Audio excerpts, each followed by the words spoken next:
Bismillahirrahmanirrahim. Assalamualaikum warahmatullahi wabarakatuh.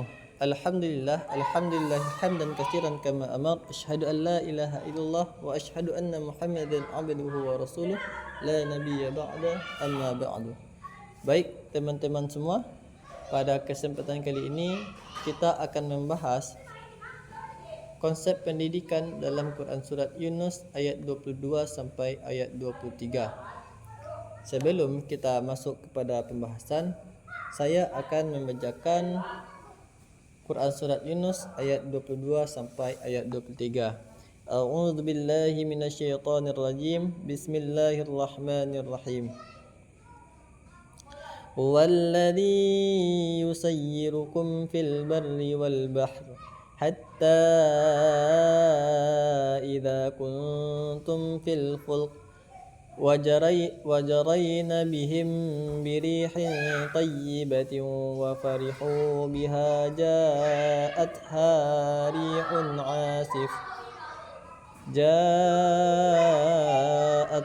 ريح عاصف وجاءهم الموج من كل مكان وظنوا أنهم أحيط بهم دعوا الله مخلصين له الدين لئن أنجيتنا من هذه لنكونن من الشاكرين فلما أنجاهم إذا هم يبغون في الأرض بغير الحق يا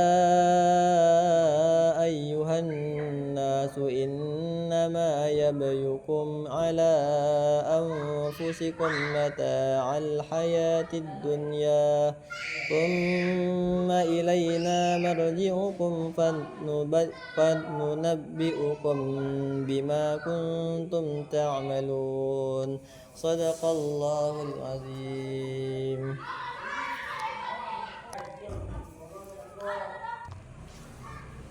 Dalam Quran surat Yunus ayat 22 sampai ayat 23 ini, Allah menceritakan kisah Nabi Yunus dengan kaumnya, yang mana Allah menjelaskan bahwa Dialah yang memudahkan manusia berjalan di daratan dan lautan. Ketika manusia berada di atas kapal dan berlayar dengan angin yang baik, mereka merasa gembira. Namun ketika datang angin kencang dan ombak besar dari segala arah hingga mereka merasa akan binasa, maka mereka pun berdoa kepada Allah dengan penuh keikhlasan dan berjanji akan menjadi orang-orang yang bersyukur jika diselamatkan.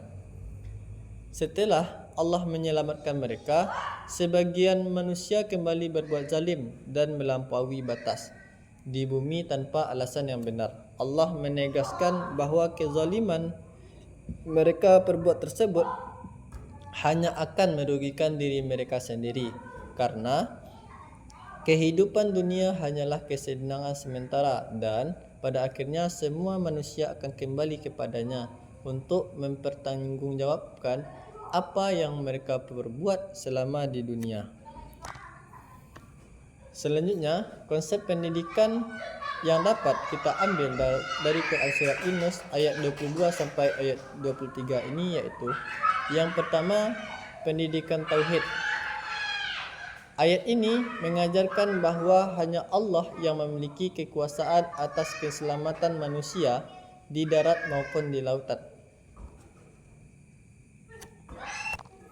Maka dalam ayat ini Allah menunjukkan kebesarannya bahwasanya keyakinan bahawa manusia harus selalu bergantung kepada Allah dalam setiap keadaan. Yang kedua, terdapat pendidikan syukur, yaitu rasa syukur atas apa yang telah diberikan oleh Allah, yang mana manusia berjanji akan menjadi, dalam konteks ayat ini yaitu manusia telah berjanji akan menjadi orang-orang yang bersyukur jika diselamatkan dari bahaya. Namun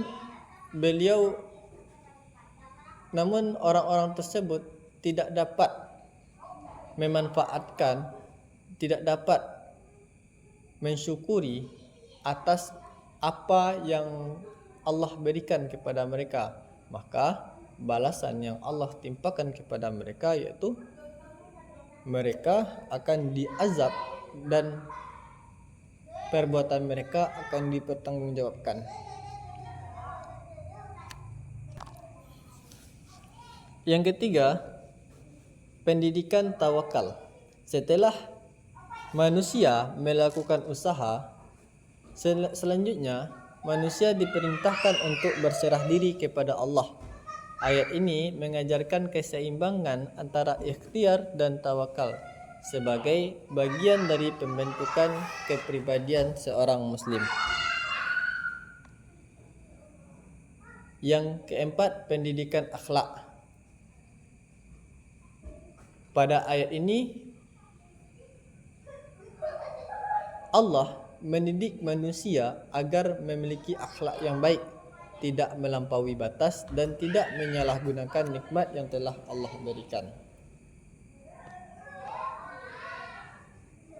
Mungkin sedikit pembahasan kita pada hari ini yaitu tentang konsep pendidikan dalam Quran surat Yunus ayat 22 sampai ayat 23. Terlebih terkurang saya mohon maaf. Assalamualaikum warahmatullahi wabarakatuh.